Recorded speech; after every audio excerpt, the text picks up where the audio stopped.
रामायण में तारा एक संकीर्ण और दिलचस्प चरित्र है जो पूरी कहानी में मौजूद न होने के बावजूद एक महत्वपूर्ण भूमिका निभाती है।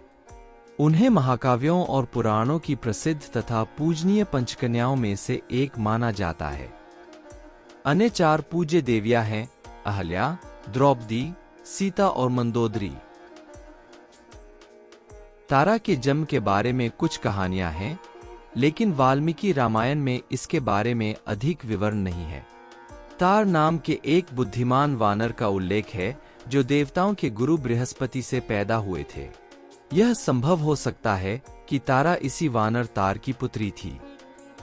तारा का विवाह वानर राजा वाली से हुआ था और वह दक्षिणी भारत में किष्किंधा में रहती थी। तारा और वाली का अंगद नाम का एक पुत्र था।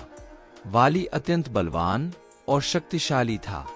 लंका का शक्तिशाली राजा रावण भी वाली से हार गया था और बुरी तरह अपमानित हुआ था। एक बार वाली एक राक्षस से युद्ध करने के लिए दूर स्थान पर गया और कई दिनों तक वापस नहीं लौटा।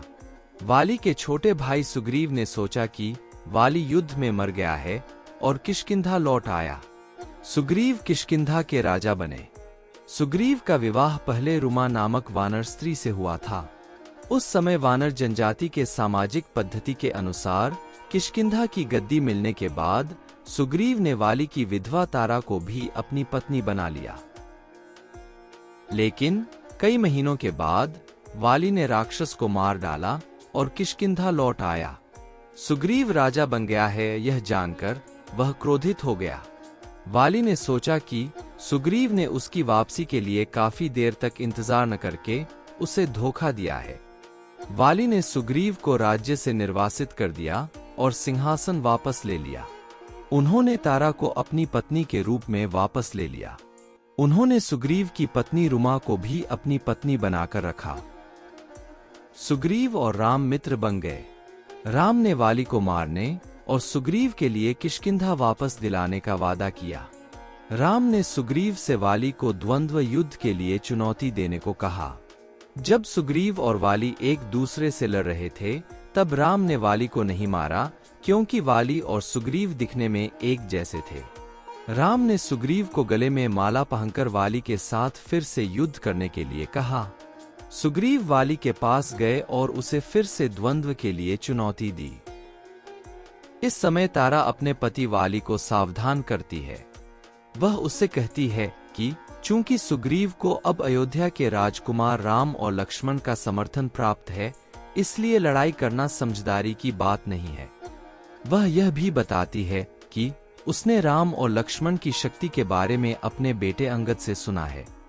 वह वाली को इस पर विचार करने और जल्दबाजी में कार्य न करने की सलाह देती है। सुग्रीव को वाली के प्रधान के रूप में नियुक्त करने और राम के साथ मित्रता करने की भी सिफारिश करती है। वाली ने तारा की बात नहीं मानी और सुग्रीव से युद्ध करने चला गया। राम ने वाली पर बाण चलाया। जब वाली राम के बाण से घायल होकर गिर पड़ा तो तारा उसके पास दौड़ के आती है। वह अत्यंत विलाप करती है। सुग्रीव भी दुखी होता है। मरने से पहले वाली ने सुग्रीव को अंगद की देखभाल करने के लिए कहता है। वाली ने सुग्रीव से यह भी कहा कि उसकी पत्नी तारा बहुत बुद्धिमान है और उसे उसकी सलाह सुननी चाहिए।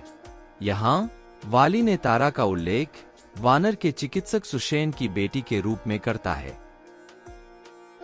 वाली की मृत्यु के बाद सुग्रीव किष्किंधा का राजा बना। उनकी प्रथा के अनुसार वह तारा को अपनी पत्नी के रूप में लेता है। वर्षा ऋतु बीत जाने के बाद जब सीता की खोज शुरू करने के लिए सुग्रीव की ओर से कोई पहल नहीं हुई तो राम ने लक्ष्मण को सुग्रीव से बात करने के लिए भेजा। लक्ष्मण अपने पूरे क्रोध के साथ किष्किंधा चले जाते हैं। यह जानकर कि लक्ष्मण उनसे मिलने आए हैं और वह क्रोधित हैं, सुग्रीव ने तारा को लक्ष्मण से बात करने और उन्हें शांत करने के लिए भेजा। यहाँ तारा बहुत महत्वपूर्ण भूमिका निभाती है। वह लक्ष्मण के पास जाती है और उनसे बात करती है। वह लक्ष्मण को यह याद दिलाकर शांत करती है कि क्रोध सज्जन पुरुषों का उत्तम गुण नहीं है। वह यह भी बताती है कि सुग्रीव के आदेश पर देश के विभिन्न हिस्सों से हजारों वानर पहले ही किष्किंधा पहुंच चुके हैं। स्त्रियों के प्रति सम्मान और तारा की तार्किक बातें सुनकर लक्ष्मण शांत हो गए। इस प्रकार, यद्यपि तारा की रामायण में बहुत छोटी भूमिका है, वह अपने ज्ञान, बुद्धिमत्ता, साहस, पति के प्रति प्यार और अपने जनजाति की रक्षा करने में एक बहुत ही महत्वपूर्ण भूमिका निभाती है।